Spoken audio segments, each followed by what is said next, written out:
Gravação iniciada. Ok, Amanda, obrigado.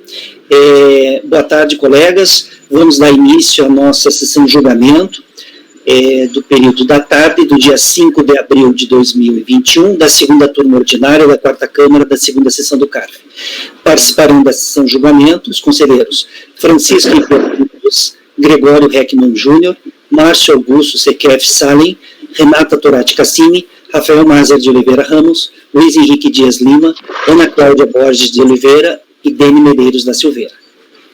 Nós vamos iniciar a pauta pelo primeiro item da pauta da tarde, que é o item 49. Em verdade, são 4 itens do mesmo contribuinte.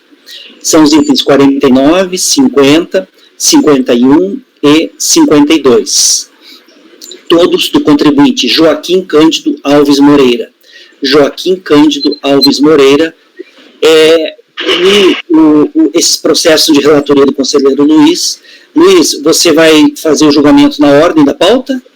Na ordem da pauta, presidente. Eu vou... Ok. Então, colegas, vamos iniciar então por item 49. Luiz, pode iniciar a leitura, então. Eu vou fazer essa leitura integrada para facilitar, para agilizar o processo de votação, até porque a matéria não tem complexidade. E porque são quatro processos do contribuinte em tela, e desses 4 são dois autos de infração da obrigação principal e 2 autos da obrigação acessória, certo? Então, os dois autos da obrigação principal se diferenciam pela natureza da contribuição. Esse que nós estamos tratando, que é o item 49 da pauta, ele trata das contribuições previdenciárias relativas a trabalhadores rurais, tá certo? Conforme discriminado no relatório fiscal. O contribuinte foi notificado lançamento, foi certificado lançamento em 26 de junho de 2009, portanto, a data da constituição do lançamento, e ele apresentou os fatos geradores, ou seja, os fatos jurídicos impuníveis, os fatos jurídicos tributários impuníveis, são de 1º de janeiro de 2004 a 31 de 12 de 2006, portanto, não houve recolhimento antecipado, já vou antecipando, conforme informado lá no relatório fiscal, e, portanto, há que se falar de decadência pela regra do 154, pela regra especial do 154 para 4. E pela regra do 173 também não é caso, né? Eu estou falando assim já porque para afastar qualquer discussão que venha a ocorrer durante a votação. O contribuinte certificado do termo da decisão de primeira instância, ele apresentou tempestivamente o recurso voluntário, mas trabalhou apenas a competência do autor fiscal para reconhecimento de relação de trabalho e cessamento de direito de defesa. Foram as duas premissas que ele trabalhou, manejou no recurso voluntário. Aí eu trouxe aqui o relatório fiscal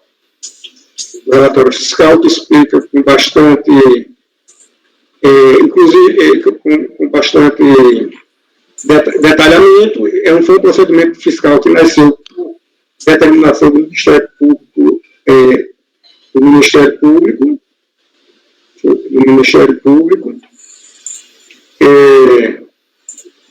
Ele informa aqui, né? Só foi o Ministério Público Federal, da Procuradoria-Geral da República no município de Montes Claros, e exatamente em função de fiscalização do Ministério do Trabalho nas fazendas de propriedade do autuado, nas quais foram constatadas irregularidades, como às vezes contrato de trabalho, de registro de trabalhadores rurais, sendo os trabalhadores resgatados por estar executando trabalho escravo na produção de carbono vegetal. Essas são as alegações lá do Ministério Público. O foco nessa situação fática que está aqui, né, circunstâncias, o processo veio para a Receita Federal. A Receita Federal constitui o crédito tributário exatamente em função desse vínculo, dessa situação que foi constatada pelo Ministério do Trabalho e considerando aqueles trabalhadores que não tinham contrato de trabalho, carteira de trabalho, como segurados empregados. Tá? E a partir daí, houve um lançamento, e o contribuinte aqui, como eu falei no começo, ele questiona, não o fato em si, porque o fato é notório. Ele tenta apontar ele no lançamento, falando da incompetência do autor fiscal da Receita para a caracterização do vínculo empregatício, da relação de trabalho, no caso aqui ele falou, de licenciamento de defesa. Não pedi assim, licenciamento de defesa, eu já expliquei com base no próprio, nos próprios termos da DRJ, porque não aduz razões de defesa para a segunda instância. Aí eu estou copiando aí os argumentos da DRJ, os colegas estão acompanhando também. São argumentos longos, eu vou dispensar a leitura, porque tanto não só o contribuinte sabe conhecimento desse funcionamento da DRJ, como os conselheiros estão tendo agora, e com a leitura do voto. Quanto ao licenciamento de defesa da corrente, entendo que os argumentos aduzidos pela ação recorrida sobre transcrito justificam o suprimento da necessidade de prova judicial, não havendo do Estado que se falar de licenciamento de defesa. Aí aqui, durante nesse julgamento aqui da DRJ, estão aqui também todos os argumentos relativos à competência do autor fiscal, né? Do autor fiscal. Exatamente, o auditor fiscal da Receita, ele não reconhece vínculo empregatício, ele apura situações nas quais potencialmente existem contribuições previdenciárias a serem recolhidas. Foi exatamente o que o auditor fez. Então, aqui, toda essa parte da DRJ em relação enfrenta a questão da competência do auditor, no caso aqui foi da Previdência, né? Para constituir o pré-tributário, licenciamento de defesa, eu suspeitei porque eu entendo que os argumentos aqui também na decisão recorrida, sobre a transcrita, justificam suficientemente a necessidade de prova pericial não havendo deixado que se falar de licenciamento de defesa. Porque ele vinha falando, pedindo prova pericial. Ora, todas essas argumentações, fatos, foram devidamente apuradas pela Seção de Trabalho e constatam, inclusive, na denúncia do Instituto. Então, não cabe a mim revisitá-las. Aí eu estou com incentivo para os voluntários negando provimento.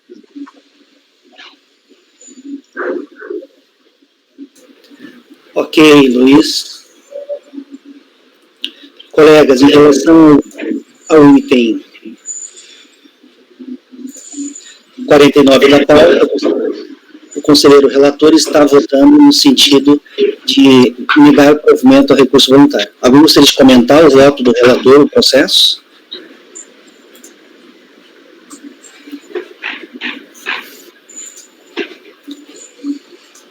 Então,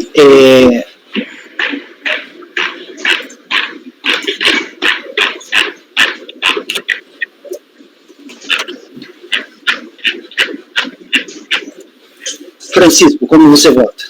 O relator. Gregório? Relator. Márcio? Relator. Renata? Eu acompanho. Rafael? Relator. Ana? Eu acompanho. Eu também acompanho o relator. Então, para o item 49 da pauta, do contribuinte Joaquim Cândido Alves Moreira, ficará assim o resultado. Acordam os membros do colegiado, por unanimidade de votos, em negar provimento ao recurso voluntário. Vamos passar agora para o item 50, do mesmo contribuinte Joaquim Cândido Alves Moreira. Pode iniciar a leitura, Luiz. Nesse item 50 da pauta, eu faço os argumentos fáticos, a linha argumentativa que eu desenvolvi no 49, é igual a esse no 50, porque só muda a natureza da contribuição. Aqui não é mais uma contribuição previdenciária, é a contribuição destinada a terceiros. Então, os argumentos são os mesmos.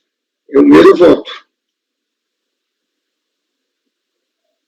Muda apenas a destinação da contribuição.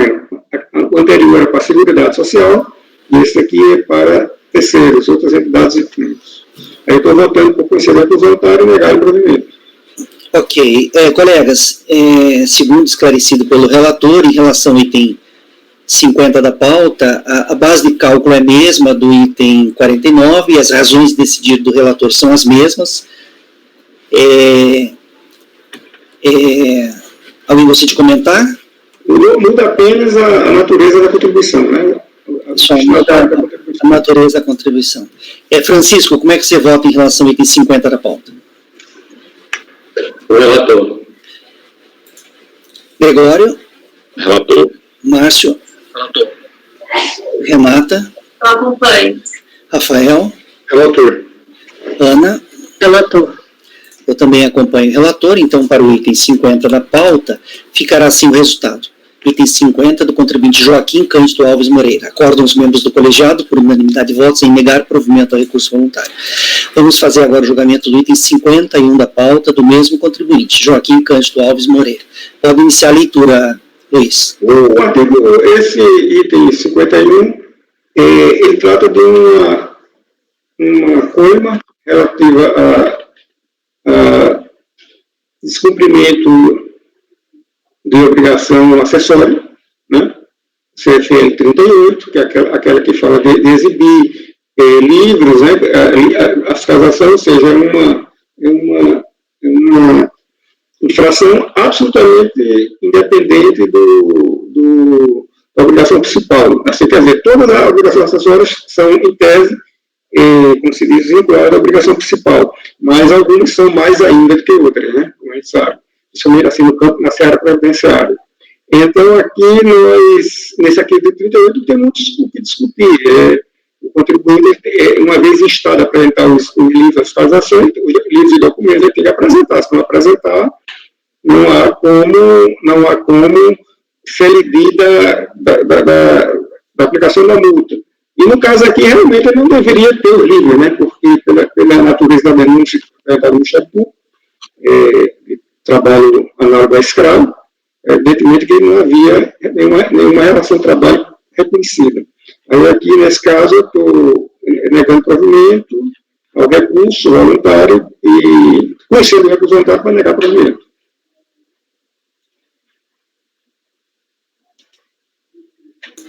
Ok, Luiz. Colegas, em relação ao item 51 da pauta,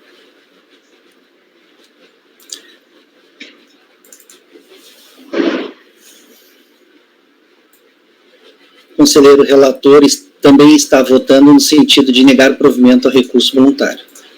Alguém gostaria de comentar o voto do relator ou o processo?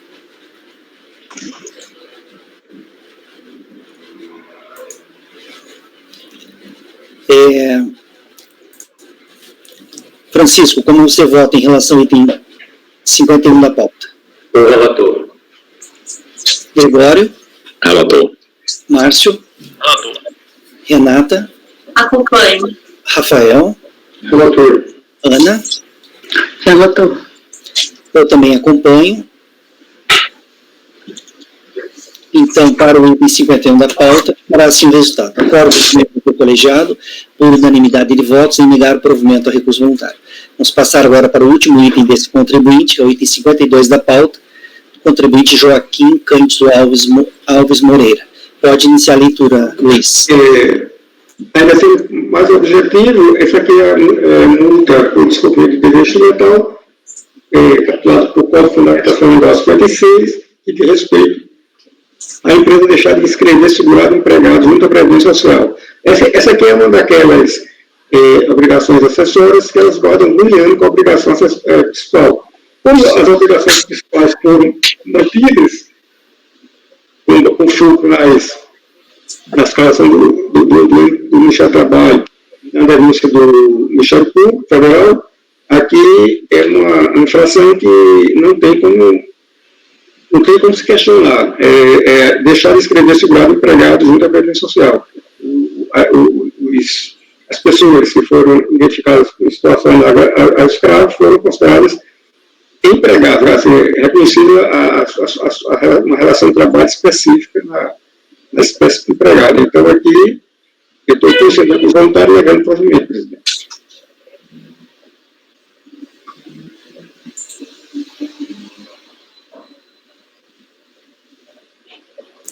Ok, Luiz. Colegas, em relação ao item 52 da pauta, o conselheiro relator está votando também no sentido de negar o provimento ao recurso voluntário.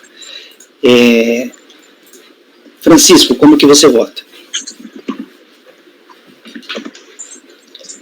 Eu acompanho o relator. Gregório, Relator. Márcio, Relator. Renata, Acompanho. Rafael, Acompanho. Ana, Relator. eu também acompanho o relator. Então, para o item 52 da pauta, do contribuinte Joaquim Cândido Alves Moreira, ficará assim o resultado. Acordam os membros do colegiado, por unanimidade de votos, em negar provimento ao recurso voluntário. Agora nós vamos fazer 2 itens de minha relatoria. 2 itens de minha relatoria. Eu vou compartilhar com vocês.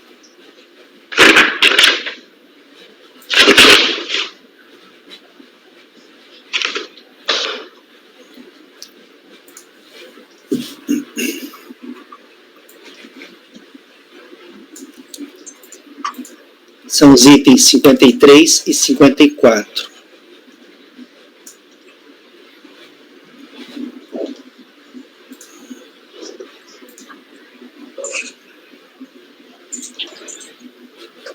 Deixa eu ver se foi. Só um instante.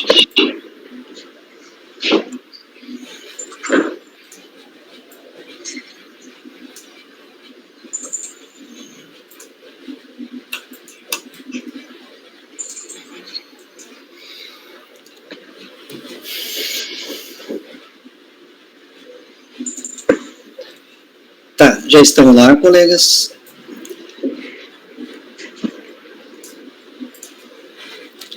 O item 53 da pauta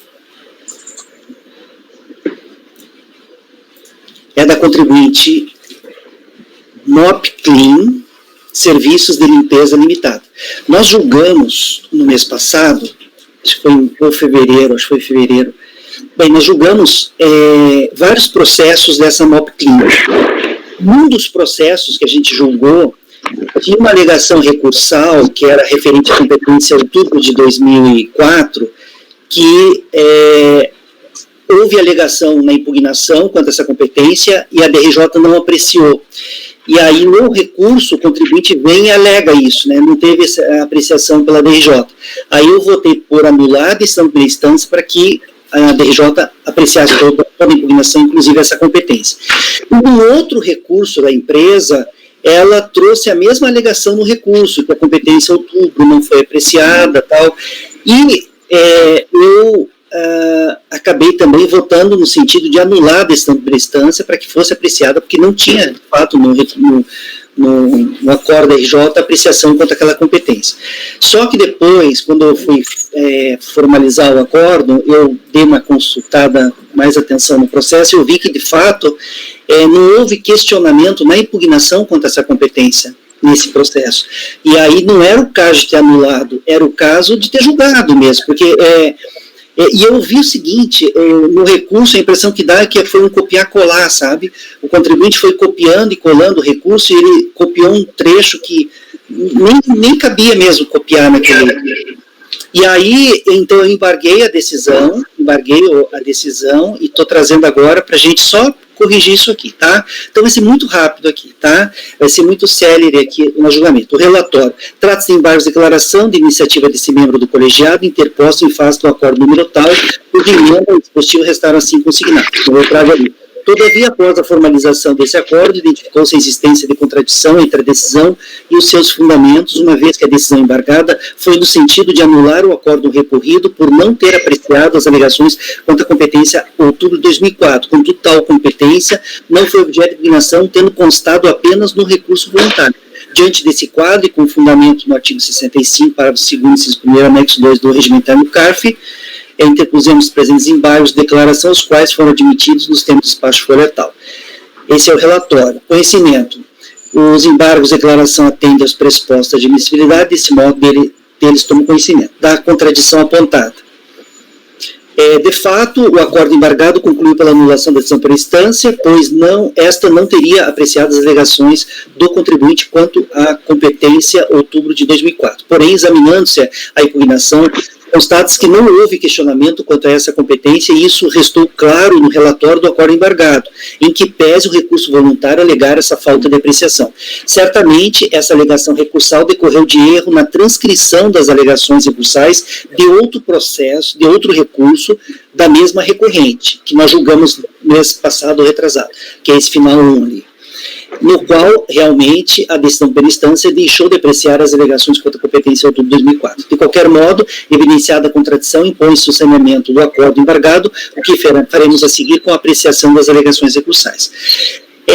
Tem uma alegação quanto a auxílio alimentação, tá? E aí, a DRJ manteve o lançamento, porque o levantamento SA, salário indireto à alimentação, a DRJ manteve o lançamento referente a esse código de levantamento pelo fato da empresa não comprovar a sua inscrição no PAT, sendo esse o motivo determinante da decisão. Tá? Inclusive, no título no acordo recorrido, a DRJ coloca do fornecimento de alimentação in natura em desacordo com o PAT. Tá? Então, por conta da decisão do STJ, do parecer da PGFN aprovado pelo ministro de Estado da Fazenda, e tendo em vista o disposto no artigo 62 do RICARF, eu estou dando provimento ao recurso quanto ao salário indireto à alimentação, excluindo da base de cálculo do lançamento esse levantamento. Do salário família. Segundo a recorrente, embora a decisão recorrida tenha excluído o salário família da incidência das contribuições sociais, o fez apenas em relação a alguns empregados. Eu trago a baila aí um excerto do julgado ACOR. A DRJ excluiu da base de cálculo alguns valores pagos a título de salário família, mas não excluiu todos. E aí o contribuinte questiona que não foram excluídos todos, né? Aí eu digo, como se vê pela decisão recorrida, a documentação apresentada pela contribuinte teria comprovado a irregularidade quanto ao salário família apenas em relação a uma parte dos segurados, beneficiários, estando incompleta a documentação apresentada em relação aos demais segurados. Na decisão recorrida, consta inclusive 2 tabelas nas quais são relacionados os segurados que receberam o salário família, que foi excluído pela DRJ da base de cálculo do lançamento, com informação do nome dos segurados, bem como o nome e a idade dos respectivos filhos, além dos valores recebidos mês a mês. Portanto, diante dessas informações, cabia recorrente em seu recurso indicar em relação a cada segurado não considerado pela decisão recorrida, quais documentos demonstrariam a regularidade quanto ao pagamento do salário família, porém não o fez, limitando-se a dizer de forma genérica que a decisão se olvidou em examinar rigorosamente todos os documentos juntados. Sendo assim, não merece acolhimento a defesa quanto ao salário família. Eu mantenho, então, o lançamento, eu mantenho a decisão da RJ, tá? Ela excluiu uma parte, eu mantenho a decisão da RJ no que ela manteve do salário família. Da alegada inconsistência da base de cálculo, nesse ponto da defesa, a recorrente reproduz as alegações trazidas em sua impugnação, questionando a base de cálculo apurada em relação às competências junho de 2004, agosto de 2004 e novembro de 2004. Quanto à competência agosto, tem-se que por desnecessário qualquer comentário a respeito, uma vez que a decisão de primeira instância acolheu a defesa quanto a essa competência. Tá? Então, não vou tratar, porque isso que já foi acolhido lá pela DRJ. No que diz respeito às competências 6 de 2004 a 11, e 11 de 2004, tendo em vista que a recorrente reproduz as alegações apresentadas em sublimnação, reproduziremos no presente voto as razões da decisão de primeira instância com as quais concordamos. Aqui, colegas, é tudo uma questão contábil. A DRJ explica aqui como que está na contabilidade, como que a fiscalização extraiu da contabilidade, né? Eu vou me furtar de ler esse pequeno trecho, esse trecho aqui da DRJ, está ali. Se vocês entenderem que é necessário fazer a leitura, eu faço a leitura, mas eu estou mantendo a decisão da DRJ em relação a essas duas competências. Ela deixa muito clara a questão contábil mesmo, como que o contribuinte fez e como que a fiscalização extraiu da contabilidade as informações. Eu concordo com a DRJ e estou mantendo o lançamento nesse ponto, tá? Inclusive, no final, a DRJ diz, portanto, conclui-se que, com base nos elementos e provas examinados, não se sustenta a argumentação apresentada pelo impugnante, quanto a essas competências ali. Da alegada necessidade de perícia contábil, No tópico 10 do recurso, intitulado Inexistência de contribuições incidentes sobre a folha de pagamento não adimplidas, aduza a recorrente que a decisão recorrida teria se limitado a afirmar que o contribuinte não comprovou suas alegações. A esse respeito, alega que tal comprovação seria feita por meio de prova pericial, mas que o pedido de perícia teria sido rejeitado pelo julgado da COP. Acontece que a perícia não é necessária quando os elementos dos autos se mostram suficientes ao convencimento do julgador, tendo assim se manifestado a decisão recorrida nos seguintes termos. Em 2 pontos do recurso, o recorrente questiona a negativa de perícia. Nesse tópico 10, em que ele fala que ele não pôde provar isso porque não tinha perícia, e mais adiante no recurso vai ter um tópico só da perícia, né, ele questionando a negativa da perícia.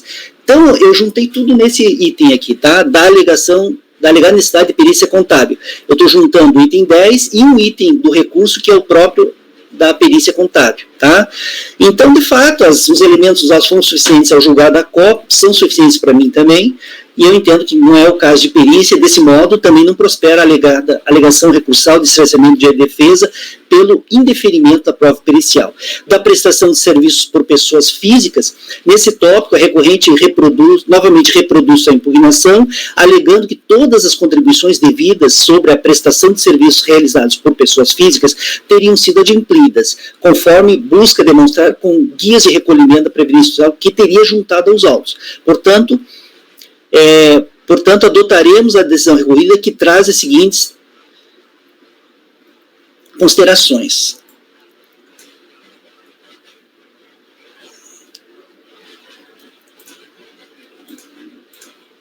Aqui a DRJ, ela diz assim, a impugnante aduz que as GPS juntadas aos autos fazem prova do recolhimento das contribuições apuradas na folha de pagamento e das incidentes sobre os serviços prestados por pessoas físicas. Entretanto, a autuada não faz prova de sua alegação, não tendo anexado ao presente processo nenhum documento nesse sentido, nem mesmo as guias de recolhimento, não indicando especificamente qual crédito a seu favor não foi apropriado. Vale ressaltar que foi acostada aos autos apenas uma GPS de janeiro de 2009, sendo que esse lançamento corresponde ao período de janeiro de 2004 a março de 2005. Inclusive, com o recurso, ela trouxe só essa GPS de janeiro de 2009. Tá? Logo, procede a defesa nesse ponto. Tá?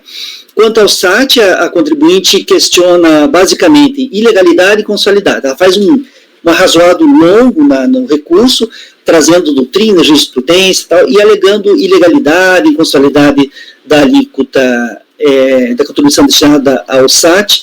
E aí eu invoco, então, a súmula CARF, né, que diz que este conselho não é competente para se pronunciar sobre inconstitucionalidade, e também alego que, além do mais, desconhecemos qualquer decisão judicial ou ato administrativo que nos permita afastar a exigência de tal contribuição com supedâneo no artigo 62 do regimento interno do CARF. Conclusão, isso posto, voto por acolher os embargos com efeitos infringentes para sanar a contradição apontada no acórdão tal, de modo a dar provimento parcial ao recurso voluntário para cancelar as contribuições referentes ao levantamento SA, salário indireto à alimentação. Inclusive, colegas, a grande parte do recurso voluntário, a maior parte do recurso voluntário é em cima do auxílio alimentação, da alimentação. E aí eu estou dando provimento nessa parte. Alguém gostaria de comentar o voto ou o processo?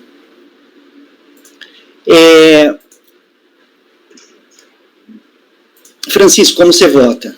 Relator. Gregório? Relator. Márcio? Relator. Renata? Eu acompanho. Rafael? Relator. Luiz? Relator. Ana?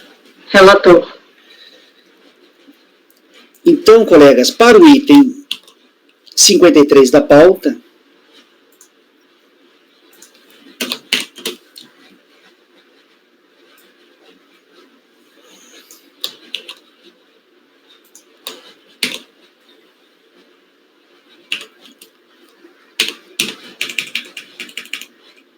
vai ficar assim o resultado para o item 53 da pauta.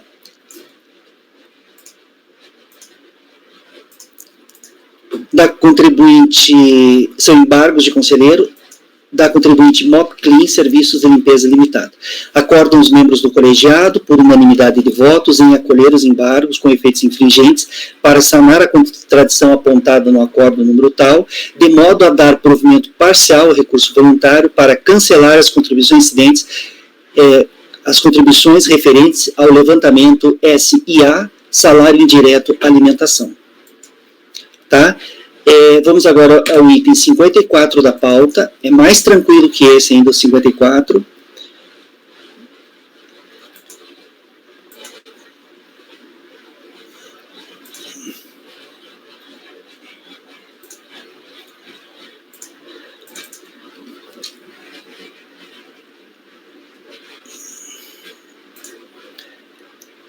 O item 54 da pauta é do contribuinte Celso Luiz Ismanioto. Celso Luiz Ismanioto, item 54 da pauta. Trata-se, um resumo do relatório, trata-se de autoinfração, conforme relatório fiscal, o interessado deixou de apresentar planilha de valores previdenciários compensados, embora tenha sido notificado para tal. Esse aqui é o CFL 35, deixar de apresentar documentos, né, quando intimado para apresentar. O interessado manifestou-se, né, apresentou impugnação. Ao julgar a impugnação, a 10ª turma da RJ do Rio de Janeiro concluiu por unanimidade de votos pela procedência do lançamento. Cientificado da decisão de primeira instância, contribuinte triposo recurso, é o relatório. O recurso voluntário é tempestivo e atende aos demais requisitos, assim dele conheço. Da alegada decadência. Segundo o recorrente, uma vez que o tributo referente à obrigação principal foi atingido pela decadência, com base no 150, não há como se exigir o cumprimento da obrigação acessória referente à demonstração de planilha desse tributo já alcançado pela decadência. Pois bem, vejamos inicialmente o que restou consignado na decisão recorrida. A decisão recorrida aqui fecha a questão. Vejam, em se tratando de multa por descumprimento de obrigação acessória, exigível mediante lançamento de ofício, é aplicável o artigo 173.1 do Código Tributário Nacional, hipótese em que o prazo de 5 anos tem como termo inicial o primeiro dia seguinte aquele que o lançamento poderia ser efetuado. No caso em exame, trata-se de penalidade decorrente do descumprimento de obrigações acessórias em que a interessada, embora regularmente intimada, deixou de prestar todas as informações cadastrais, financeiras e contábeis de interesse à fiscalização, relativas ao período de janeiro de 97 a dezembro de 2001. No presente auto de infração, a competência mais recente é 12 de 2001. Como o lançamento do crédito só poderia ter sido efetuado a partir de janeiro de 2002, primeiro dia do exercício seguinte, né? O dezembro só poderia ser feito o lançamento em janeiro de 2002, o primeiro dia do exercício seguinte, aquele que o lançamento poderia ter sido efetuado, seria 1º de janeiro de 2003. Logo, a contagem do prazo quinquenal estabelecida pelo CTN só iria expirar em 31 de dezembro de 2007. E como o lançamento for efetuado no dia 24 de dezembro de 2007, não há que se falar em decadência. Ok? Não obstante, exista período da autuação fulminada pela decadência, nos termos do artigo 173.1 CTN, acima transcrito, o auto de infração permanece procedente em relação à competência 12/2001, já que a referida infração se reveste caracterizada independentemente do número de documentos não exigidos à fiscalização e penalidade única. Conforme se observa, como a autuação em questão decorre de lançamento de ofício por descumprimento de obrigação acessória, correta a decisão recorrida ao aplicar a regra do artigo 735 do CTN, e nesse caso, como a ciência da autuação ocorreu em 27 de dezembro, ali na DRJ, quando diz 24, acho que foi a autuação, e a 27 é a ciência efetivamente. A competência 12/2001, em relação à qual foi exigida a prestação de informações, não restou atingida pela decadência, motivo pelo qual deve ser mantida a multa. Ademais, é nesse sentido a súmula CARF 148 de observância obrigatória no presente julgamento. Sendo assim, mantemos a decisão recorrida e, por decorrência, a multa lançada. Tá? Aqui não é nem aquela questão de que não tem base de cálculo, que fica cancelado aqui, é uma obrigação acessória de apresentar documento, né? Então, isso posto, voto por negar provimento ao recurso voluntário. Alguém deseja comentar o voto ou o processo? Não? Francisco, como que você vota? O relator. Gregório? Relator. Márcio? Relator. Renata? Eu acompanho o relator. Rafael? Relator. Luiz? Relator. Ana? Relator. Ok, colegas. Então, para o item 54 da pauta, do contribuinte Celso Luiz Manioto, ficará assim o resultado. Acordam os membros do colegiado, por unanimidade de votos, em negar provimento ao recurso voluntário. Agora, fala, meu. Uma consideraçãozinha sobre essa decadência de 173. O caput fala a decadência ocorre após 5 anos. E a gente vê normalmente todos os votos expirou em 31 de dezembro. Então, 31 de dezembro fecha 5 anos. Então, em 31 de dezembro poderia fazer o lançamento. Então, seria a partir de 1º de janeiro de 2008, do ano seguinte. Ele expirou em 1º de janeiro, não em 31 de dezembro. Ah, entendi. Ele fala ele não fala em 5 anos. Tá. Que é o que a DRJ colocou, né? Só iria expirar em 31, né? Em todos os votos a gente vê isso, 31 de dezembro. Só que eu entendo que 31 de dezembro não expirou, porque a decadência é após 5 anos, não é em 5 anos. 31 de dezembro completa os 5 anos. Ele expirou a partir de 1º de janeiro do ano seguinte, porque em 31 de dezembro o lançamento poderia ser feito ainda. Tá, eu vou fazer o seguinte, para eu não alterar a decisão de primeira instância, que eu transcrevo ali o excerto, eu vou colocar uma nota de rodapé, tá? Eu vou colocar nessa data, 31 de dezembro, eu vou pôr uma nota de rodapé esclarecendo isso que você está falando, tá bom? Mas você está coberto de razão, é isso mesmo. Mas se você fizer outra leitura, você vai ver expira em 31 de 12, significa que ele tem até 31 de 12 para lançar. É que ele expira em 31 de 12, ele tem até 31 de 12 para lançar. Não é mas dá para dizer assim, ó, chegou em 31 de 12, expirou. Pronto, acabou. Sim, porque ele tem que lançar até 31 de 12. A data que expira o direito da fazenda é 31 de 12. Ele já está não pode mais lançar. Eu vou mudar a pergunta. Já estando expirado, pode ter um lançamento? Não. Então, o 31 de 12 já expirou, né? Não, mas 31 de 12 expira o prazo. O prazo termina em 31 de 12. Expirar no sentido de terminar. O prazo termina em 31 de 12. Tá. Eu faço essa leitura, Francisco. Pode ser que seja diferente da sua, mas eu vejo assim. A maioria dos votos que eu vejo, me chamou a atenção agora nessa sessão passada, mas a maioria está assim, 31 de 12 mesmo. Mas eu entendo como você tem de falar após 5 anos e não em 5 anos. Em vez de falar expirar, o certo seria dizer assim, que a fiscalização poderia efetuar o lançamento até 31 de 12. Aí fica fechado. Agora, quando fala em expirar, realmente...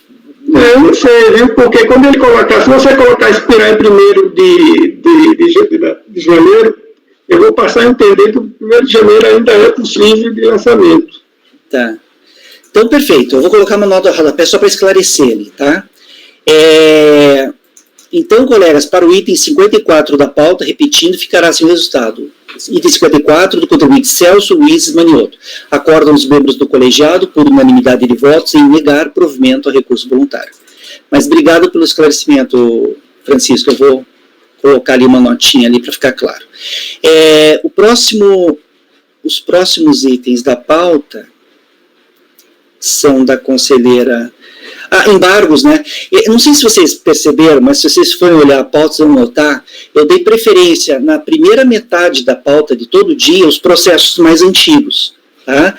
E também preferência também a embargos, né? Embargos são questões assim para, né, geralmente tranquilas, né, de resolver, então eu deixei mais para o início.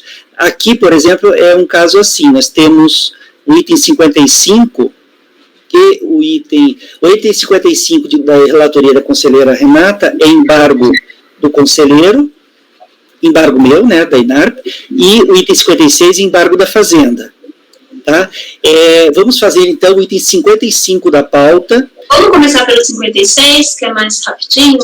Pode ser então. Colegas, item 56 da pauta, o interessado é ENARP, Administração e Serviços, EIRELI. ENARP, Administração e Serviços, EIRELI, a embargante é a Fazenda Nacional, a Procuradoria Geral da Fazenda Nacional. Item 56 é de relatoria da conselheira Renata, tanto 56 quanto 55. Item 56, Renata, pode iniciar a leitura. Então, tá. Deixa eu ver se dá para o voto. Eu acho que dá para ir para o voto, tá? O relatório é o embargo da PGFN, tá? Se tiver alguma dúvida, a gente vai lá no relatório para vocês, para a gente esclarecer. Conforme aponta a PGFN em seus embargos, da emenda do acordo embargado consta o seguinte, um embargos da PGFN para retificar a emenda. Os pagamentos, abono à educação, é esse tópico. Os pagamentos efetuados a título de abono à educação representam remuneração pelos serviços prestados, quando não se comprova o cumprimento dos requisitos exigidos para a exclusão da base de incidência da contribuição previdenciária. Ou seja, pelo teor da emenda, extrai-se que não houve a exclusão do abono de educação, do lançamento tributário. No entanto, diferentemente, no voto condutor, consta que essa parcela é excluída do auto de infração, conforme trecho abaixo.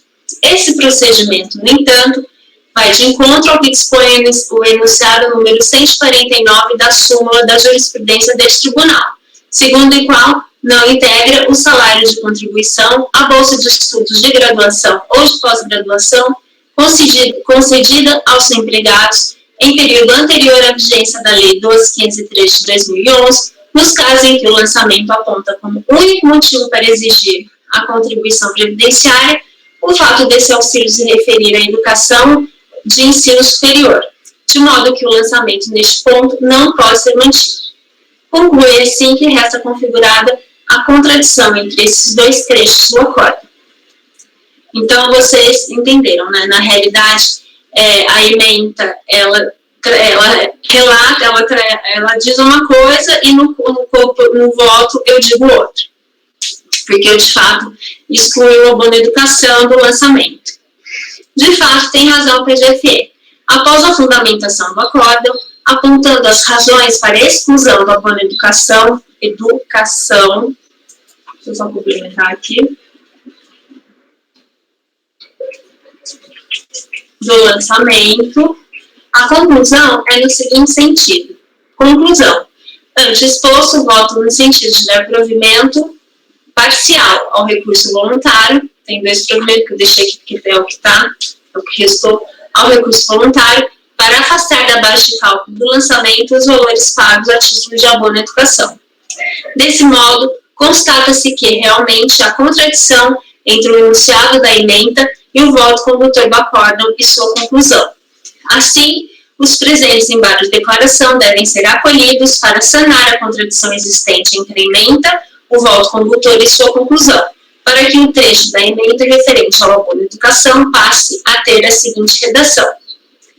Abono à educação, nos termos enunciados de súmula CARF número 149, a bolsa de estudos de graduação ou de pós-graduação concedida aos empregados em período anterior à vigência da Lei nº 12.503 de 2011 não integra o salário de contribuição nos casos em que o lançamento aponta como único motivo para exigir a contribuição previdenciária o fato desse auxílio se referir à educação de ensino superior.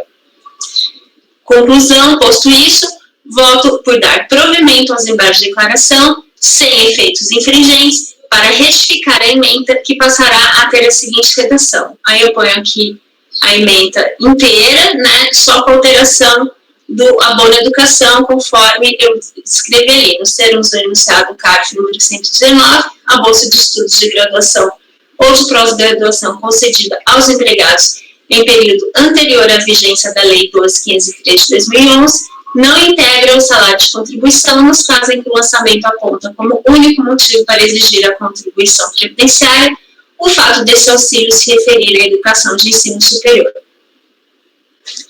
É isso.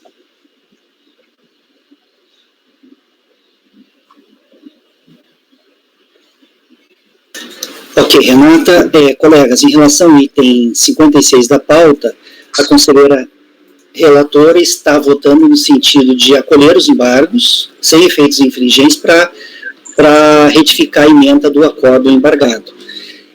Alguém gostaria de comentar o voto da relatora, ou o voto da relatora ou o processo? Não? Francisco, como você vota? Com a relatora. Gregório? Relatora. Márcio? Relatora. Rafael? Relator. Luiz? Relator. Ana? Relatora.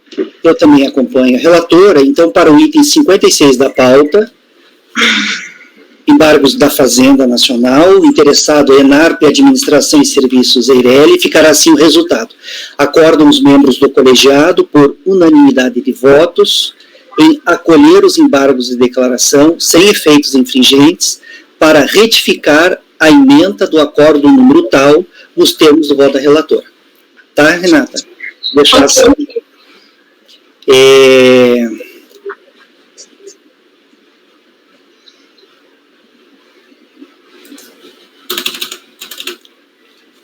Tá. O próximo agora é o item 55 da pauta, são embargos também, e também da contribuinte ENARP, Administração e Serviços Limitada. Item 55, Renata, pode iniciar a leitura. Esse eu vou começar pelo relatório mesmo, tá? Trata-se de embargos de declaração opostos por membro deste colegiado em face do acórdão de número final 8757, proferido por este colegiado na sessão de julgamento de 3 de agosto próximo passado, que restou assim emendada. Aqui eu transcrevo a ementa do acórdão. O dispositivo do acórdão em questão registra o que foi decidido pelo colegiado na ocasião nos seguintes termos. Acordam os membros do colegiado, por maioria de votos, em dar provimento parcial ao recurso voluntário para afastar da base de cálculo do lançamento os valores pagos a título de abono de educação e, por determinação do artigo 19e da Lei número 10.522 de 2002, acrescido pelo artigo 28 da Lei 13.988 de 2020, em face do empate no julgamento, afastar a responsabilidade solidária das empresas Efrater, ENARP, de todas essas empresas que eram os responsáveis solidários. Os termos dos embargos opostos, que, no caso de análise, confunde-se com o respectivo exame de admissibilidade, o ilustre embargante alega que, ao receber os autos do processo para assinatura do acórdão, teve a oportunidade de cotejar os autos com a legislação de regência e constatar uma omissão da decisão em relação a fato sobre o qual a turma deveria ter se pronunciado, e prossegue. Conforme pode ser visto no dispositivo da decisão embargada, transcrito acima, foi aplicada a regra do artigo 19e da Lei 10.522, de 10/7 de 2002, acrescida pelo artigo 28 da Lei 13.988, de 2020, para afastar a responsabilidade solidária das empresas Infrater, ENARP Serviços, PFC, uma vez que houve empate no julgamento. Acontece que a regra do 19e da Lei 10.522 não aproveita os responsáveis solidários, segundo estabelece a portaria do Ministério da Economia número 260, de 1º/7 de 2020, que disciplina a proclamação do resultado do julgamento no âmbito deste Conselho, sendo inclusive de observância obrigatória por este colegiado. Portanto, resta clara no acordo embargado a omissão quanto à regra contida na portaria ME número 260 de 2020, referido aos responsáveis solidários, devendo, pois, ser sanada tal falha. Portanto, entendeu o embargante que existe omissão no acórdão recorrido, que tratar-se-ia do fato de a turma ter aplicado o artigo 19e da Lei 10.522 de 2002, acrescido pelo artigo 28 da Lei nº 13.988 de 2020, a hipótese em que esse dispositivo legal não seria aplicado. Nesse contexto, os embargos de declaração em questão foram postos admitidos para sanamento da omissão apontada. É o relatório. Então, vamos por voto. Então, nos termos do artigo 65 do anexo 2º do regimento do CARF, cabem embargos de declaração quando o acórdão contiver obscuridade, omissão ou contradição entre a decisão e seus fundamentos, ou for omitido ponto sobre o qual deveria pronunciar-se a turma. O CPC, aplicável subsidiariamente aos processos administrativos, inclusive ao processo administrativo fiscal,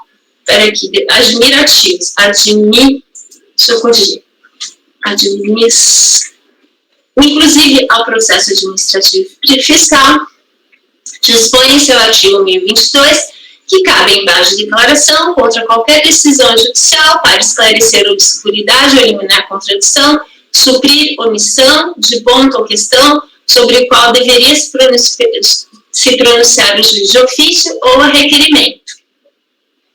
Aí, parágrafo único.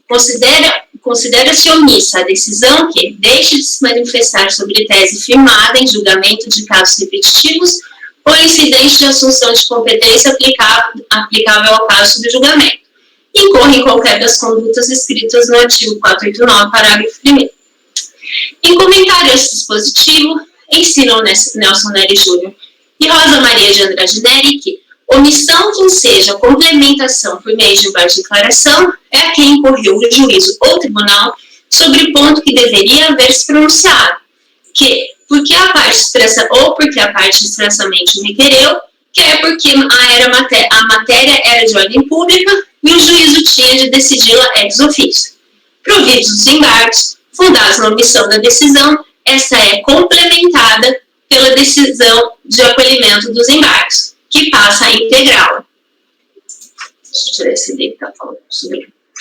Quando a questão for de direito disponível, a cujo respeito se exige a iniciativa da parte, e não tiver sido arguida de forma e prazos legais, o juízo ou tribunal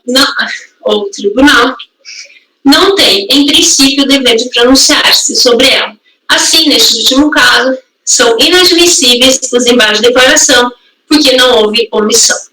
Ainda, conforme nos ensina a melhor doutrina, os embargos de declaração trata-se de recurso com fundamentação vinculada, isto é, só pode ser interposto se a situação concreta se encaixar nas hipóteses de cabimento previstas na lei. De acordo com os embargos de declaração opostos, restaria clara a omissão no acórdão embargado quanto à regra contida na portaria ME número 260 de 2020, porque a regra do artigo 19e da Lei 10.522 de 2002 não aproveita os responsáveis solidários, a despeito de, como o próprio embargante afirma expressamente em seus embargos, conforme pode ser visto no dispositivo da decisão embargada, transcrito acima, foi aplicada a regra do artigo 19e da Lei 10.522 de 19 de 7 de 2002, acrescido pelo artigo 28 da Lei 13.988 de 2020, para afastar a responsabilidade solitária das empresas tais, uma vez que houve empate no julgamento. Constata-se, portanto, que não há omissão no acórdão embargado, e assim não há o que ser completado na decisão em questão, que não padece do vício apontado. A decisão está completa, não há o que ser integrado. O que parece claro, com todo respeito, é que o colegiado se manifestou efetivamente sobre o ponto apontado nos embargos como omisso, na medida em que, como afirma o próprio embargante, aplicou a regra do artigo 19e da Lei número 10.522 de 2002. Se o embargante entende que o colegiado não fez da maneira que deveria, isso claramente não se trata de omissão, como afirma, Trata-se, em verdade, de uma autêntica hipótese de erro juridicando, que não desafia embaixo da declaração, que, como dito, é recurso de fundamentação vinculada, somente cabível nas hipóteses expressamente previstas em lei, não sendo o caso tratado data máxima VM. Ademais, não se pode pretender rediscutir matéria já superada pelo colegiado pela via transversa dos embargos de declaração, que, como dito, é recurso de fundamentação vinculada e não se presta a correção de récords injudicando. Nesse sentido, aliás, é a jurisprudência deste tribunal, conforme precedentes abaixo, citados apenas exemplificativamente, dentre outros. E aqui eu cito vários acórdãos aqui do CARF, que diz, não restando comprovada a omissão no acórdão BRA, na forma suscitada pelo embargante, impõe-se a rejeição dos embargos de declaração. E aqui também tem outro. Rejeitam-se os embargos de declaração quando não caracterizada a omissão na decisão recorrida. Aqui outro. É defeso, em sede de embargo de declaração, a tentativa de rediscussão do mérito de questão já efetivamente, devidamente enfrentada pelo acórdão recorrido, sendo inadequada a utilização dessa via recursal. Conclusão, ante exposto, não existindo, no caso em análise, a suposta omissão apontada pelo embargante no acórdão embargado, volta no sentido de rejeitar os embargos de declaração. Ok, Renata. Colegas, em relação ao item 55 da pauta, a conselheira relatora está votando no sentido de rejeitar os embargos, por entender que não há omissão no acórdão, né? Ela não está reconhecendo a omissão no acórdão e, desse modo, está rejeitando os embargos. Alguém gostaria de comentar o voto ou o processo? Eu fiquei com uma dúvida aí, porque não foi exatamente na matéria de mérito, do preliminar, do julgamento em si, mas da aplicação do resultado. E essa portaria não foi discutida na hora do voto. Tem a aplicação, em tese, a gente conhece a sua existência, seus efeitos, mas... Se fosse assim, a gente teria que embargar de declaração absolutamente todos os processos que a gente já julgou até então. Data velha. Porque a gente nunca para discutir a portaria. Então, com todo respeito, não seria nesse caso que nós embargaríamos de declaração para discutir a portaria. Porque a gente simplesmente aplica o 19 em caso de empate. Então, não dá para falar que aqui tem omissão na portaria. Não, mas veja bem... E disse onde aplica ou não. Mas veja bem, nas situações onde ele não é aplicado, a gente normalmente se traz no voto, olha, essa situação o presidente coloca, olha, isso aplica, isso não aplica, nesse caso aqui, então isso é ventilado aqui. E nessa situação aí, ela passou, então é um caso diferente, não é um caso comum, regular, onde ele aplica claramente, eu não tenho dúvida, entendeu? Eu, a princípio, eu vejo uma omissão em relação a isso aí. Eu deveria ter me manifestado sobre isso daí. Passou o que a gente ouviu, foi como os outros votos normais, né? Quando a questão não é suscitada. Isso aqui não é matéria de embargo, não é matéria de embargo. O que se pretende aqui é consertar uma falha no julgamento por meio de embargos. Não é a matéria de embargos. Se fosse o caso de suscitar isso é um erro prejudicando. Isso deveria ter sido suscitado pela parte interessada. Tá. Bem... É um erro de fundamento, não tem omissão nisso. Tá certo. Mais alguém gostaria de fazer algum comentário? Porque a matéria é recurso especial. Perfeito. Francisco, como que você vota? Eu vou divergir. Vai divergir para acolher os embargos, né? Isso. Para acolher os embargos e sanar a omissão, né? Isso. O Francisco, então, diverge da Na verdade, não é sanar a omissão, porque a omissão foi a causa do erro, a causa da votação. Acolher os embargos, só É se manifestar acerca do fato em si. Tá certo, tá certo. Porque sendo uma omissão, aí restaria o julgamento, aí teria que julgar um mérito que é sobre os responsáveis sanitários, né? Era o que aconteceria. Gregório, como você vota? Relatora. Márcio? Relatora. Rafael? Relatora. Luiz? Relatora. Ana? Relatora. Eu vou acompanhar a divergência. Só um instantinho.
Colegas, eu redigi assim, vejam se está de acordo. Item 55 da pauta, da embargos de conselheiro, contribuinte é ENARP, Administração e Serviços Limitada. Acordam os membros do colegiado, por maioria de votos, em rejeitar os embargos nos termos do voto da relatora, vencidos os conselheiros Francisco e Dene, que votaram por acolher os embargos. Ok? Esse foi o item 55 da pauta. Agora vamos passar para... São itens... É seu agora, né, Ana? Item 57, Anaitá. Deixa eu ver se tem mais algum... Tá, não são da mesma contribuição. São 3 itens que são de contribuintes diferentes. 1, 2, tá. Item 50, colegas, item 57 da pauta, da contribuinte Anaitá Carneiro Cordeiro, Anaitá, eu não sei se é o contribuinte ou a contribuinte Anaitá. Item 57, Anaitá Carneiro Cordeiro. Item 57, de relatoria da conselheira Ana. Ana, pode iniciar a leitura. Bom, aqui é um auto de infração que foi lançado às contribuições previdenciárias por arbitramento, porque teve um outro processo administrativo disciplinar que constatou que essa contribuinte efetuou recolhimentos de contribuições previdenciárias de março de 89 a março de 92 como autônomo, e a partir de novembro de 2003, também como autônomo. Então, como ficou um período em aberto sem nenhum recolhimento, foi feito o lançamento correspondente a essa parte, a esse período que não teve recolhimento. Então, o lançamento, ele abrangeu as contribuições previdenciárias de abril de 92 até outubro de 2003, e a DRJ, por sua vez, ela já declarou a decadência das competências de abril de 99 a dezembro de 2002. Então, para a gente, retornou só o julgamento das contribuições de 2003, janeiro de 2003 a dezembro de 2003. A contribuinte, ela está alegando, ela já tinha alegado isso na impugnação, que ela não fez nenhum recolhimento nesse período, porque ela não estava enquadrada em nenhuma regra de recolhimento obrigatório, e que antes ela exercia atividades como autônoma, junto de uma empresa, de uma pessoa jurídica, que é a empresa Everaldo Transportes Limitada, e que essa empresa ela foi fechada. E como teve a baixa da empresa, ela não tinha por que recolher contribuições. Ela trouxe uma certidão simplificada da junta, junto com a impugnação. E a DRJ, ela não acolheu essa alegação sob o entendimento de que essa certidão não faria a prova de que a empresa realmente foi baixada nesse período. Então, no recurso voluntário, ela trouxe uma certidão de baixa de inscrição no CNPJ para comprovar essa alegação da DRJ. Eu estou aceitando essa certidão, porque essa prova foi feita em recurso voluntário justamente para impugnar um argumento da DRJ, e ela comprova que realmente a empresa foi baixada em 2001. E como a DRJ manteve o lançamento por um único fundamento, que seria a ausência de comprovação da baixa da empresa Everaldo Transportes, eu estou dando provimento ao recurso voluntário para reformar a decisão recorrida e cancelar o lançamento, uma vez que restou comprovada a efetiva baixa da empresa Everaldo Transportes Limitada.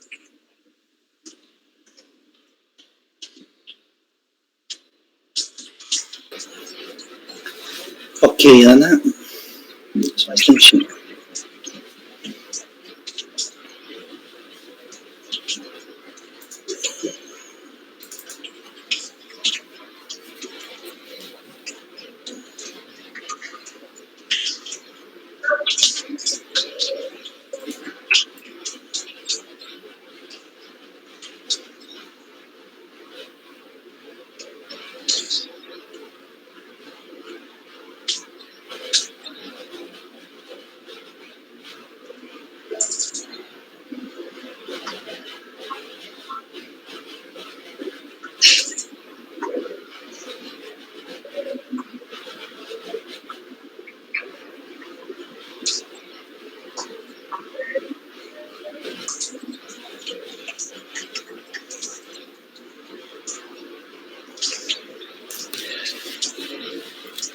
Colegas, em relação ao item 57 da pauta, a conselheira relatora está votando no sentido de dar provimento ao recurso voluntário e está cancelando o lançamento. É um caso um pouquinho diferente do padrão, né, Ana? O único motivo da fiscalização foi a falta de comprovação de que a empresa já tinha sido baixada, isso? Esse foi o único motivo da DRJ. A fiscalização ela lançou porque ela verificou que tinha contribuições até 92 e depois teve contribuições a partir de 2003. Aí a fiscalização falou, bom, como tem um período aqui descoberto sem nenhuma contribuição, eu vou fazer esse lançamento por arbitramento dessas contribuições. Aí a contribuinte na impugnação falou, eu não fiz nenhum recolhimento porque eu não estava acolhida por nenhuma regra de obrigatoriedade. E, inclusive, a empresa teve o CNPJ baixado, então eu não tinha por que recolher. E a DRJ, ela manteve, ela reconheceu a decadência de algumas competências, e com relação às outras, ela falou que ia manter só porque essa certidão simplificada não comprovaria a baixa da empresa. Tá. Ana, eu vou pedir vista de mesa desse processo, tá? Para dar uma olhadinha. Um caso um pouquinho diferente, e não vai ser demorado para quando voltar da vista de mesa. Vou pedir vista de mesa, aí para dar uma estudadinha com mais calma. Colegas, item 57 da pauta, vista de mesa.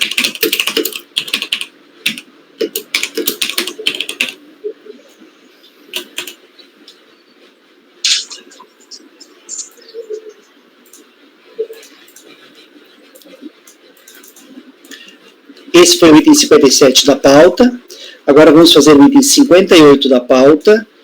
O item 58 é da recorrente Associação Casabranquense de Cultura Física e Esportes. Associação Casabranquense de Cultura Física e Esportes. Item 58 da pauta, também de relatoria da conselheira Ana. Pode iniciar a leitura, Ana.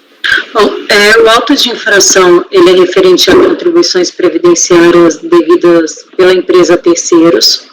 E o fato gerador é a remuneração paga aos segurados empregados, contribuintes individuais segurados, transportadores autônomos rodoviários, conforme constatado nas GFIPs que foram apresentadas pelo contribuinte e corroboradas pelas folhas de pagamento e outros documentos que a fiscalização teve acesso. A DRJ, ela julgou a impugnação improcedente e o contribuinte, ele alega que tem uma nulidade do auto de infração que é incabível a discussão quanto ao registro de Leandro Ferrari no lançamento e a ausência de fundamentação da decisão recorrida. Eu já adianto aqui que eu estou negando provimento ao recurso voluntário, porque todas essas alegações que o contribuinte faz, ele faz de modo genérico. Ele não diz nem, aqui se reporta a alegação de que Leandro Ferrari não poderia ter sido incluído aqui na discussão. Ela só alega genericamente que a decisão da DRJ foi omissa e que haveriam erros no auto de infração. E ela não impugna o lançamento em si, nem os fatos geradores. Então, eu entendo que não houve nenhuma nulidade na decisão recorrida, nem no auto de infração, e que a contribuinte se valeu de alegações genéricas e estou negando provimento ao recurso voluntário. Ok, Ana. Colegas, em relação ao item 58 da pauta, a conselheira relatora está votando no sentido de negar provimento ao recurso voluntário. Alguém gostaria de comentar o processo ou o voto da relatora? Não? Francisco, como você vota? Com a relatora. Gregório? Relatora. Márcio? Relatora. Renata? Acompanhe. Rafael? Relatora. Luiz? Relatora. Eu também acompanho a relatora. Então, para o item 58 da pauta, da contribuinte, Associação Casabranquense de Cultura Física e Esportes, ficará assim o resultado. Acordam os membros do colegiado, por unanimidade de votos, em negar provimento ao recurso voluntário. 58. Vamos agora ao item 59 da pauta, da Cooperativa de Consumo, Transporte Rodoviário e Locação Limitada. Cooperativa de Consumo, Transporte Rodoviário e Locação Limitada. Item 59, também de relatoria da conselheira Ana. Pode iniciar a leitura, Ana. Aqui é um auto de infração de obrigação acessória, que é o CFL 68. Eu estou concluindo pela conversão do julgamento em diligência, porque a gente não tem informação do resultado do auto de infração da obrigação principal. Apesar de se tratar de uma cooperativa, não tem essa informação nem no processo, nem em algumas pesquisas que a gente fez previamente para achar o auto de infração da obrigação principal e o resultado dele. Então, eu estou propondo a conversão de julgamento em diligência. Eu só vou fazer uma sugestão, Ana, que eu estava olhando teu voto, pede também para confirmar o resultado do debitado, porque às vezes ele não é julgado, às vezes ele pode ser parcelado ou pago, extinto de alguma forma. Só para confirmar qual é o desfecho dele.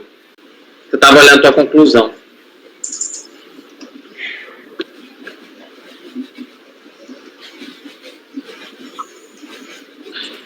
Eu já fiz as pesquisas aqui, eu não encontrei, tá? Não sei se quem está pesquisando aí não é processo, mas eu já fiz a pesquisa e não encontrei o processo paralelo a esse, de obrigação principal.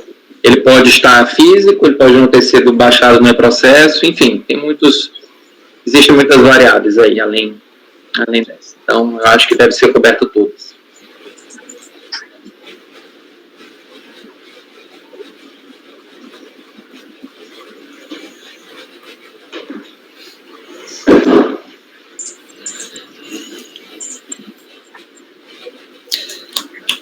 Colegas, em relação ao item 59 da pauta, a conselheira relatora está propondo a conversão de julgamento de diligência para que a unidade de origem da Secretaria Especial da Receita Federal do Brasil preste informações quanto ao destino do lançamento da obrigação principal, né? Alguém gostaria de comentar o voto da relatora ou o processo? Luiz não. Francisco, como você vota? Com a relatora. Gregório? Relatora. Márcio? Relatora. Renata? Acompanhe. Rafael? Relatora. Luiz? Relatora. Eu também acompanho a relatora. Ana, aqui é o caso de cientificar o contribuinte? Ele, na verdade, tem ciência do destino do obrigação principal, né? Eu acho que talvez não é. Eu acho que talvez não precise, né? Não sei. Nesse caso, ele sabe o que aconteceu, né? Ele tem que saber, né? Só. Então, eu vou... que ganha tempo, sabe? Porque 30 dias, aí intima, daí a gente sempre dá um prazo de 30 dias para se manifestar, então demora bem mais o retorno, né? E nesse caso, você está pedindo uma informação que seguramente o contribuinte tem, né? Então...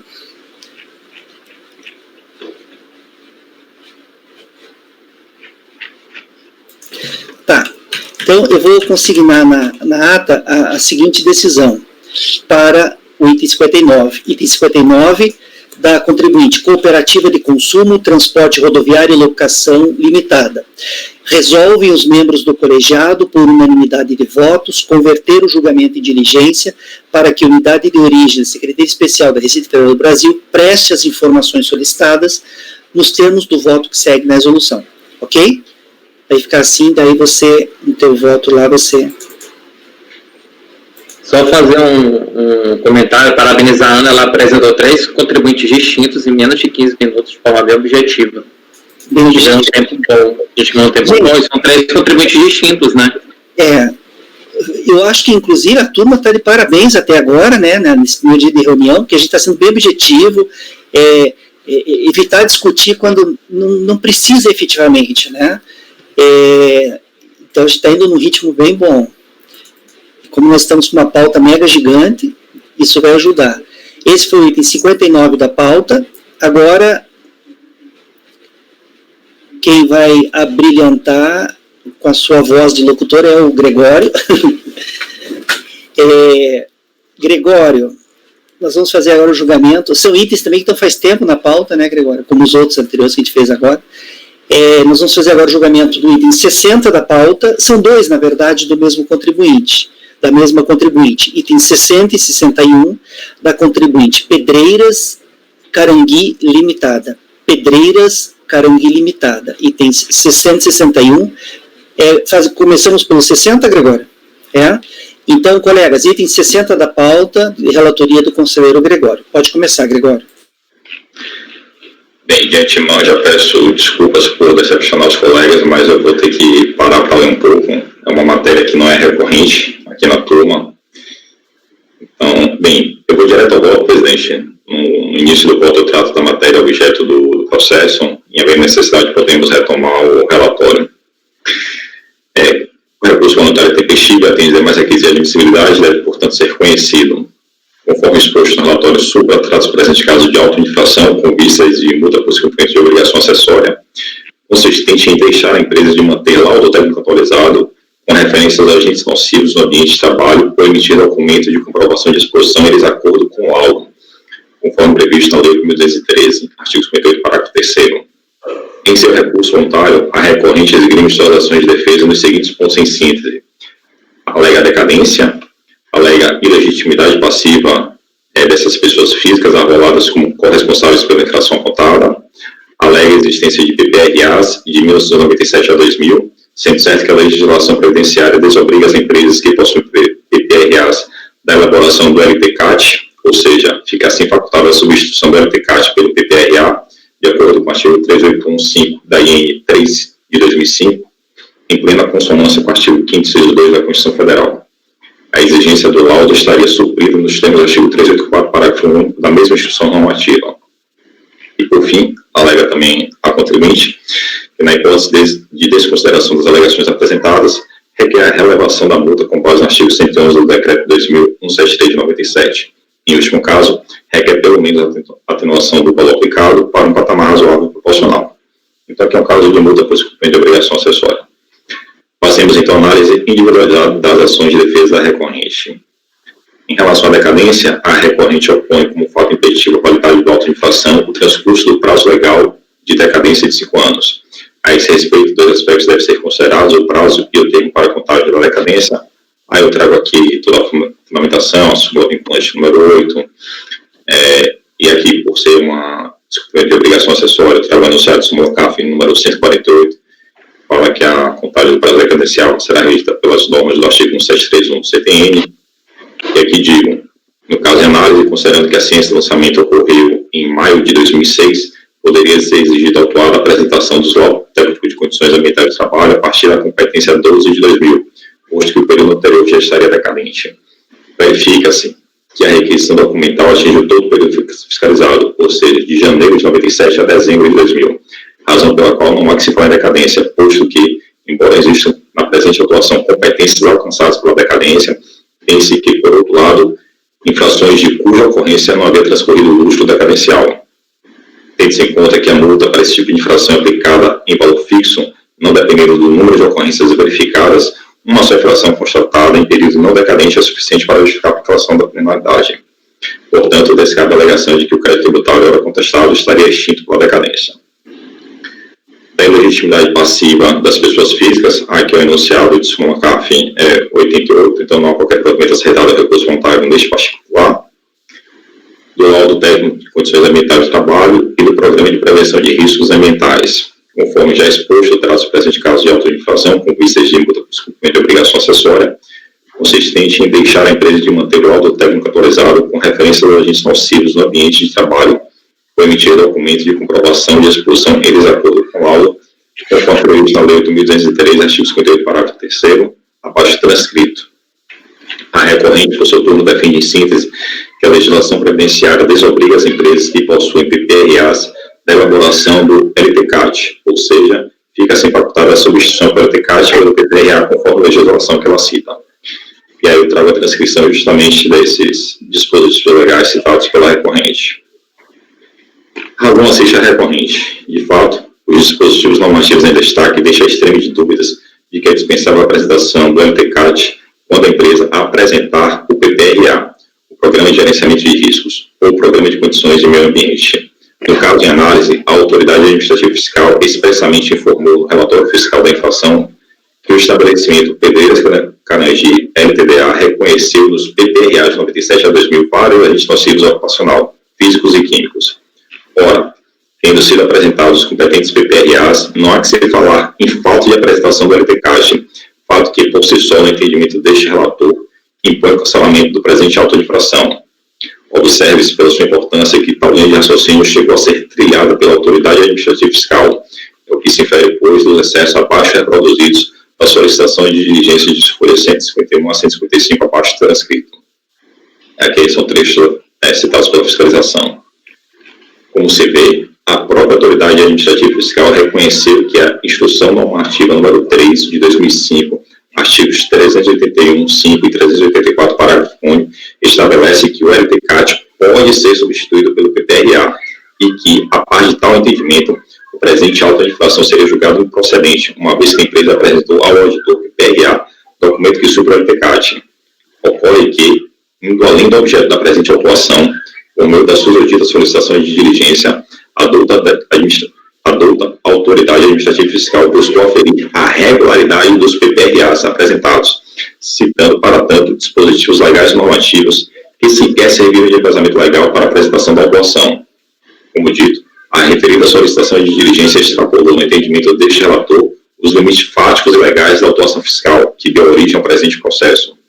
Neste aspecto, tal como defendido pela contribuinte, não há que se falar na aplicação de multa por ausência de apresentação do LTCAT, na medida em que a recorrente apresentou à fiscalização os PPRAs dos anos de 97 a 2000, documentos estes aptos a substituir e suprir a exigência legal do LTCAT, a teor da legislação previdenciária.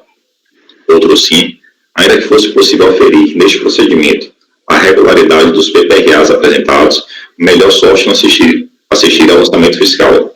De fato, por meio da informação fiscal de folhas 163 a 165, tem-se que a proposta fiscal atuante / dirigente concluiu em síntese que houve um erro na emissão do auto de infração e respectivos relatórios, no que se refere ao item 1, subitem 1.1 do mesmo, pois a empresa somente havia feito programas de prevenção de riscos ocupacionais de 98, 90 registros de elaboração de PPRAs de 99 a 2000. Não identificou registro algum referente aos PPRAs de 99 a 2000. Há um vício no PPRA de 97, qual seja, a falta de assinatura do responsável. O LTCAT, constante na defesa, foi apresentado após o início da ação fiscal. Pois bem, com relação assertiva, no sentido de que não foram apresentados os PPRAs de 99 e 2000, destaque-se que a fiscalização não anexou aos autos, no momento da autuação fiscal, os documentos que foram apresentados no curso do procedimento fiscal, sendo certo que a recorrente defende que todos os PPRAs foram apresentados naquela oportunidade. Tal afirmação da contribuinte justificaria, inclusive, o fato de a autoridade lançadora ter expressamente se reportado aos PPRAs de todos os anos como se apresentados tivessem sido. De todo modo, em sede de manifestação de diligência fiscal, a contribuinte reapresentou os PPRAs de 99 e 2000, devidamente elaborados nos respectivos períodos. No que tange ao PPRA de 97, em relação ao qual o preposto fiscal atuante / dirigente destacou que o mesmo não estava assinado pelo responsável, é de se destacar que, na norma regulamentadora do Ministério do Trabalho, número 9, citado no pronunciamento da agente fiscal e na decisão recorrida, não existe prescrição alguma no sentido de que a falta de assinatura do responsável seja visto capaz de tornar ineficaz o PPRA. Ainda que assim fosse, melhor sorte não assistir ao lançamento fiscal neste particular, tendo em vista que a contribuinte logrou apresentar o documento em questão devidamente assinado e está decaído o direito de fisco exigir a apresentação de qualquer documento em relação ao período de 97 a 11 de 2000. De fato, apesar da decadência não atingir o crédito tributário em análise, tendo em vista que, conforme exposto acima, a multa aplicada não depende do número de ocorrências verificadas, sendo que só uma infração constatada em período não decadente é suficiente para justificar a aplicação da penalidade, não se deve olvidar que, tratando-se de lançamento fiscal com ciência do contribuinte em maio de 2006, tem-se que decaiu o direito de o fisco exigir a apresentação de qualquer documento em relação ao período de janeiro de 97 a 11 de 2000, inclusive nos termos do artigo 1731 do CTN. Neste aspecto, em face de todo o exposto, impõe-se o provimento a recurso voluntário em suas razões de mérito, restando prejudicar a análise do pedido de relevação da multa, com base no artigo 111 do decreto 2073 de 97, ou, em último caso, de atenuação do valor para um patamar razoável e proporcional. É como eu voto, presidente. Gregório, me tira duas dúvidas. A primeira delas então, a diligência, vai para a diligência que inova o lançamento, né? Isso. É a diligência que diz que o PPRA, ele não obedece às disposições normativas. Isso. Aí ele apresenta PPRA de 90 e... Deixa eu me lembrar aqui. Deixa eu olhar aqui de novo. 99 e 2002, não é? 2000, né? 97 a 2000. O lançamento também é de 97 a 2000. O lançamento está todo decadente ou só um trecho? Não, só dezembro não está decaído. Só dezembro de 2000 não está decaído. Tá, dezembro de 2000. Então, só precisaria analisar em tese o PPRA de dezembro. Se fosse o caso. Se fosse o caso, justamente. Tá bom, já esclareceu. Obrigado.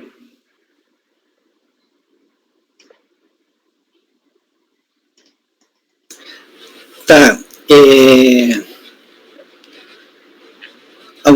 Alguém mais gostaria de comentar o voto do relator ou o processo? Eu estou dando uma olhadinha aqui na pauta da TJ. Porque, na verdade, é assim, ó, eu ia coletar o voto de vocês e ia pedir vista de mesa. Quando voltasse, vocês já votaram, era só votar jogo rápido, né? Mas não sei se você quer pedir vista de mesa, então, Francisco? Não, se você for pedir, devemos para. Agora. Oi? Já eu peço, porque aí já não perde tempo votando, né? Então, tá. É aquela história, né, Luiz, que você até mesmo um dia disse, acho, se não me engano, que quem quiser votar pode votar, né? Isso, mas exatamente. Eu vou concordar, porque eu também estou com umas dúvidas aqui.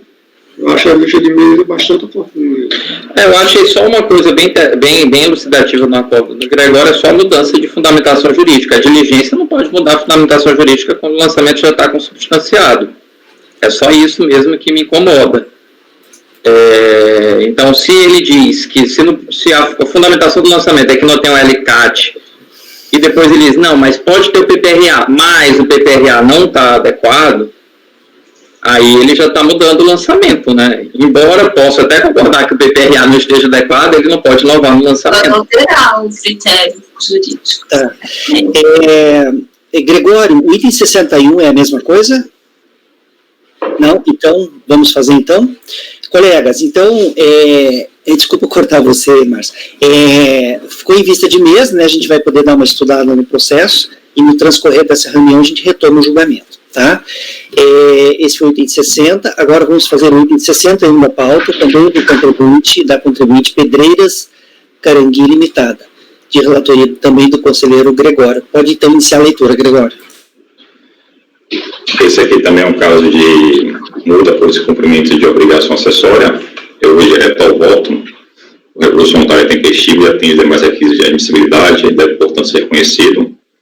Conforme exposto no relatório, supra trata os presentes casos de auto-infração com vista de multa por descumprimento de obrigação acessória, consistente em deixar a empresa de comunicar acidente de trabalho ao INSS até o primeiro dia útil seguinte ao da ocorrência, e em caso de morte de imediato, conforme previsto no artigo 22 da Lei 8.213.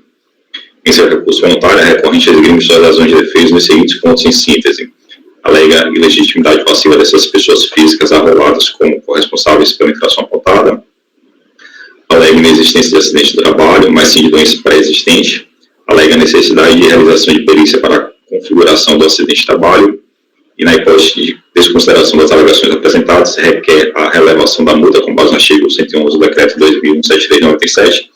Em último caso, requer pelo menos a atenuação do valor aplicado para um patamar razoável e proporcional. Da decadência. Apesar de não ter sido aduzida pela recorrente por se tratar de matéria de ordem pública que pode ser conhecida a qualquer momento, inclusive de ofício, e com isso verificar, no caso em análise, se o direito de ofício constitui o crédito tributário foi atingido ou não pela decadência. A este respeito, dois aspectos devem ser considerados: o prazo e o termo inicial para a contagem da decadência.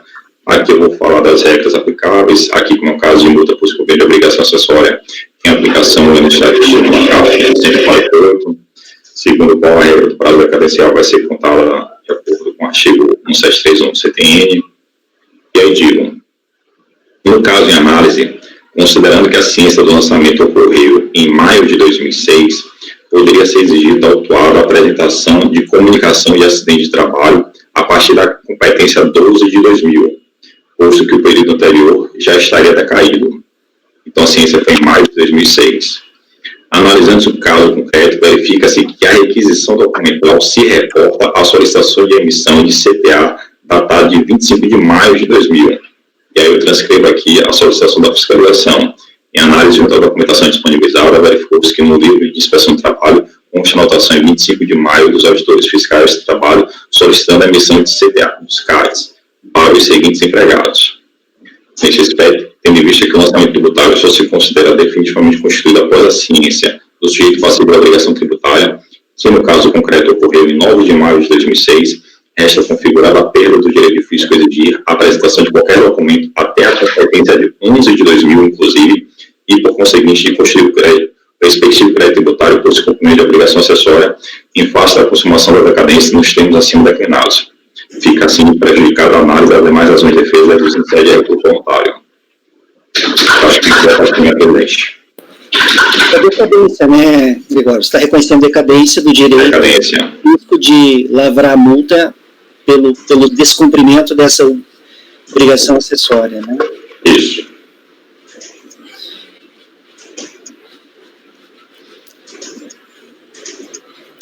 E a DRJ não reconheceu a decadência? Não, eu estou conhecendo aqui de ofício, isso não foi legal. Ah, tá, de ofício. Isso.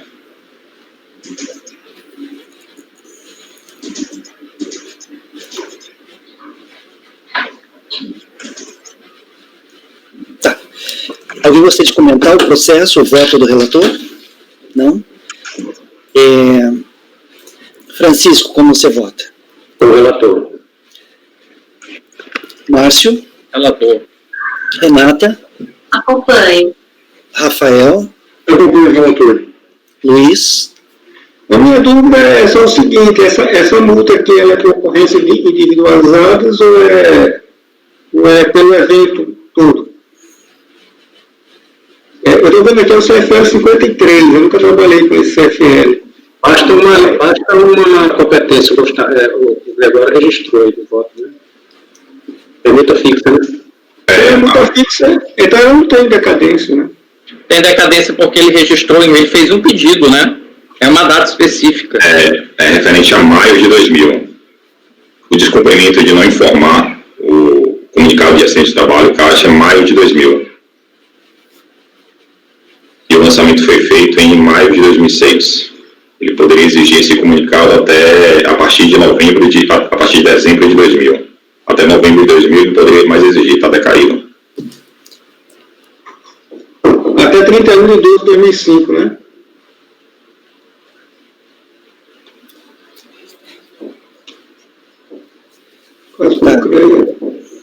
deixa eu ver aqui. Deixa eu ver só. Ele tomou, o lançamento se aperfeiçoou em maio de 2006, perfeito.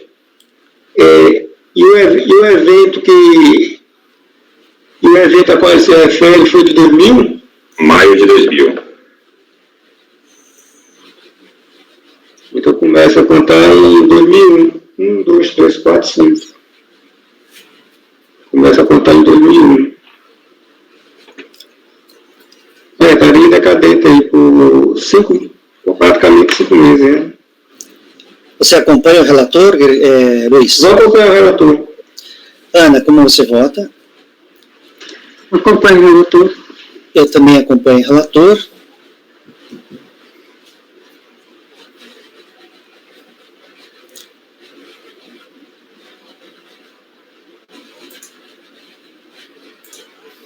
Só um instantinho.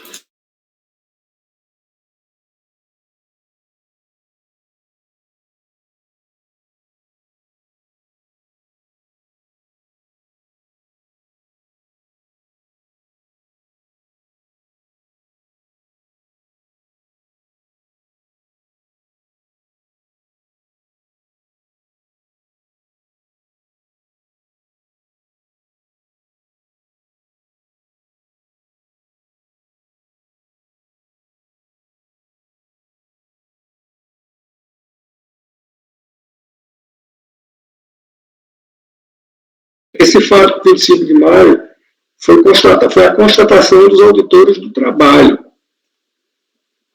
É a constatação dos auditores do trabalho.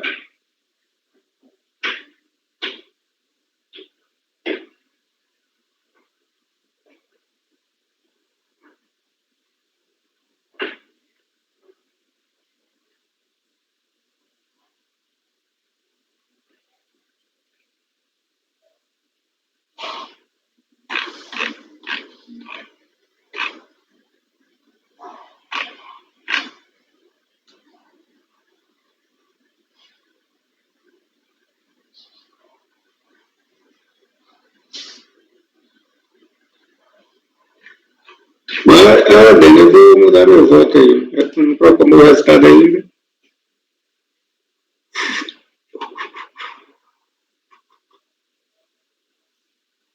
Enquanto eu redijo aqui, pode falar. Certo.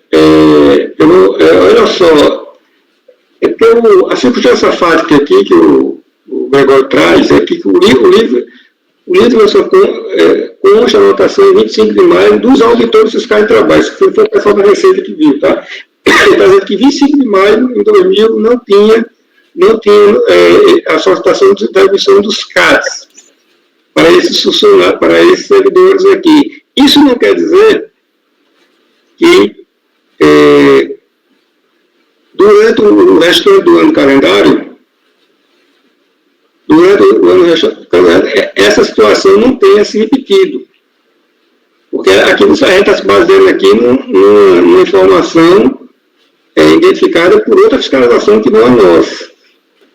Para você dizer, por exemplo, será que no ano 2000 essa situação só ocorreu no dia 25 de maio de 2000? Essa anotação aqui foi feita pelo fiscal do trabalho, 25 de maio de 2000.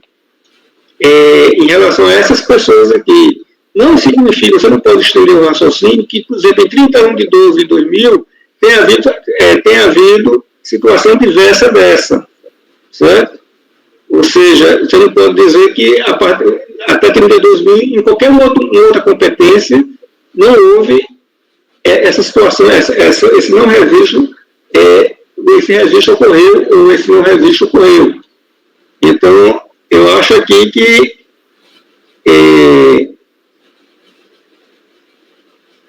é uma inferência que não se pode fazer, tá certo? Você está se baseando numa fotografia de uma fiscalização que nem da Receita foi. Seria necessário ver aqui se essa situação não perdurou durante o ano de calendário. Porque, por exemplo, se essa situação existiu em 12 de 2000, não tem decadência, tá? A gente aqui não tem decadência. Eu precisaria ver os autos aqui. Deixa eu ver. O relatório fiscal, a fiscalização, a nossa fiscalização ele se reporta, né, em análise junto à documentação disponibilizada desta fiscalização, verificou-se que no livro de inspeção do trabalho consta a anotação em 25 de maio de 2000 dos auditores tais solicitando a emissão de CATs. E os CATs não foram disponibilizados a esta fiscalização até o final dessa ação final, até o final da ação final. Até o final da ação final, ele fala o final aqui 2 vezes. Né? Essa é a ação, o final da ação final é da ação da Receita, não é isso? Do procedimento fiscal, perfeito? Não é do trabalho, é da Receita, né? Então, olha só, então ele teria que ter trazido isso aqui, não tem decadência, não. Mas é claro, mas é por óbvio que ele está se reportando à não apresentação dos livros em maio de 2000. No mínimo, daí está mais. Em momento algum, nessa fiscalização, seja na fiscalização anterior, foi dito que não houve apresentação do CAT em relação a todo o exercício de 2000. Não, eu vou divergir. Porque essa situação das anotações, elas são feitas mensalmente pela empresa. Essa comunicação do CAT para o trabalho com o INSS, ela é uma apuração mensal, mês a mês. Você não pode aferir que só houve essa ocorrência aqui. A fiscalização do trabalho passou nesse momento aqui, fez uma fotografia, né? Eu vou divergir para não perder muito tempo. Viu, Gregório? Eu fiz a coleta dos votos, mas não pronunciei o resultado. Eu anotei até aqui na minha minuta da ata aqui esse resultado, né? Até colocando o voto vencido do Luiz, né? Mas eu vou tirar com vista de mesa, tá? Eu vou dar uma analisada nesse processo aqui com um pouquinho mais de atenção, e aí se eu for acompanhar, você já está pronta aqui a decisão, tá?